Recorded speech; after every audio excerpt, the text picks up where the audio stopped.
اتفقت أو اختلفت مع إمام عاشور ولكنه أعلى كواليتي موجود دلوقتي في مصر في نص الملعب، وهو امبارح اللي كان بيحركك وبيطلعك لقدام بمنتهى السهولة، زي الكرة اللي قدامك دي اللي أكل فيها محمد شحاتة، وزي الكرة دي اللي هياكل فيها الأسطورة ناصر منسي حتة سبعة كده وحواري وحتة خماسي في نص الملعب. ونيجي بقى للأهم وهي تغييرات الملعب والسيروهات بتاعته اللي بتبقى بالمسطرة، زي الكرة دي اتفرج كده على تغييرة الملعب في الحتة الفاضية لطاهر محمد طاهر بالسنتيمتر يا حبيبي، وزي دي كمان اللي هيودي بيها أشرف بن شرقي برضه بثرو باص وكورة طولية بالمقاس حرفيا لأشرف بن شرقي، وزي الكرة اللي جاية دي برضه اللي هيعكس الملعب رغم إنه مضغوط عليه باتنين لعيبة لطاهر في الحتة الفاضية. ودي أهمية وقيمة إمام عاشور ده، طبعا غير الأسيست الجميل اللي قدر يضرب بيه دفاع الزمالك كله بتمريرة واحدة بس لأشرف بن شرقي، اللي وداه وقال له روح هات جول يا بن شرقي، وبن شرقي ما رفضش الهدية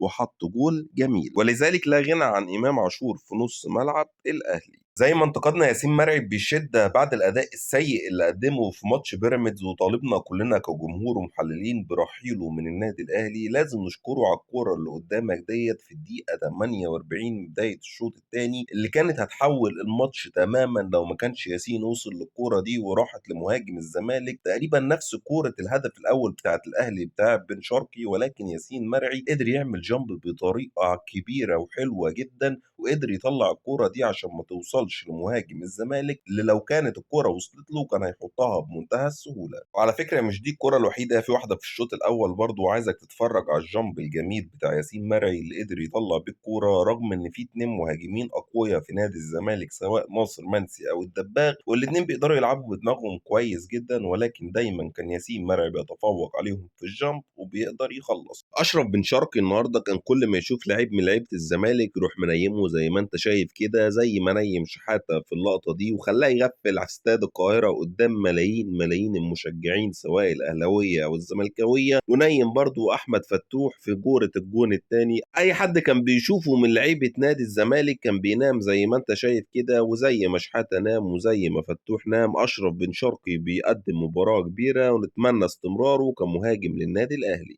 في حد بيدور على بيزيرا، فهو في بداية الماتش في الدقيقة 7 بالظبط أحمد رمضان بيكهام بعته ويجيب له علبة سجاير ولسه ما رجعش. انت ممكن تعمل حاجه، استنى وحياة ابوك وحياة ابوك. محمد رمضان بيكهام النهارده قدم مباراة جميلة جدا جدا جدا، وفي أول الماتش رقص الترقيصة دي لبيزيرا وبعته ويجيب له حاجة من الكشك، ومن ساعتها بيزيرا ما رجعش الماتش خالص من بعد الترقيصة دي قدام أعين المدرب بتاعه معتمد جمال على الخط. اداله واحدة رايقة كده، واحدة متعتني، واحدة متعت جمهور الأهلي كله، ونتمنى الاستمرار من بيكهام.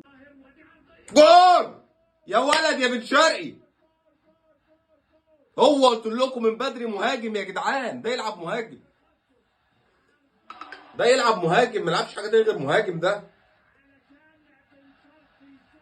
ايه خلص يا بن شرقي بقى، يلا حسين يا ابن اللعيبه، هو حسين الشحات يا ابن اللعيبه، يا ابن اللعيبه.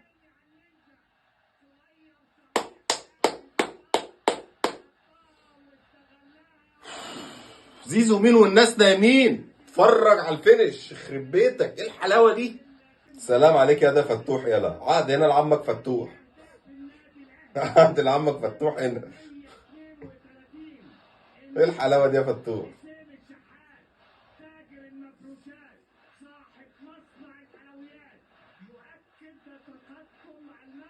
حلوه قوي يا حسين، حلوه قوي اللعيبه.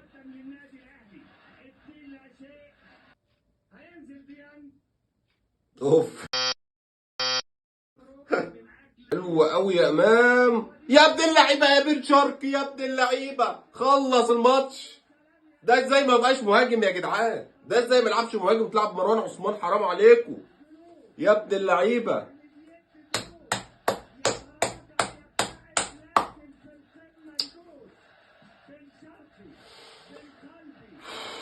تنسوا ازاي جمهورنا، ازاي رايح جاي الاهلي شاط فيكو.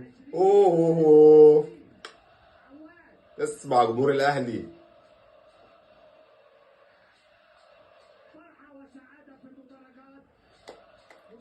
جمهور الزمالك المضحك بقاله شهور عمال ماسك مستلم امام عاشور، يقول لك اصل امام عاشور ومش طايقكم وعايز يجي ويلا مش عايز يلعب، والواد بيلعب من غير نفس وعايز يروح الزمالك. عشان يجي امام عاشور النهارده في لقطه واحده بس وهو بيرمي تيشيرت الزمالك كده بعد نهايه المباراه يرد على كل اللي حصل. وكمان اداؤه في الملعب النهارده برغم ان امام عاشور لسه ما رجعش 100%، ولكن رد على كل جمهور الزمالك ان الراجل ده مكمل في الاهلي ومفيش اي حاجه من اللي هم بيقولوها. على النقيض بقى خالص تعالى اتفرج عبد الله السعيد بودة بيعمل ايه النهارده بعد التغيير. الراجل شاط الكوره وشاط ازايز الميه كلها في وش لعيبته وفي وش زمايله وفي وش المدير الفني وفي وش كل اللي قاعد على الدكه زي ما انت شايف كده، ومش عاجبه التغيير. عبد الله السعيد ده عمره ما كان يقدر يعمل حركه زي دي ولا ربع حركه زي دي وهو في النادي الاهلي، ولكن نادي الزمالك مختلف. انت في نادي الزمالك يا بودة تعمل اللي انت عايزه ومحدش هيحاسبك ومحدش هيقول لك تلت التلاته كام. انما في النادي الاهلي اللي بيعمل هف وقد كده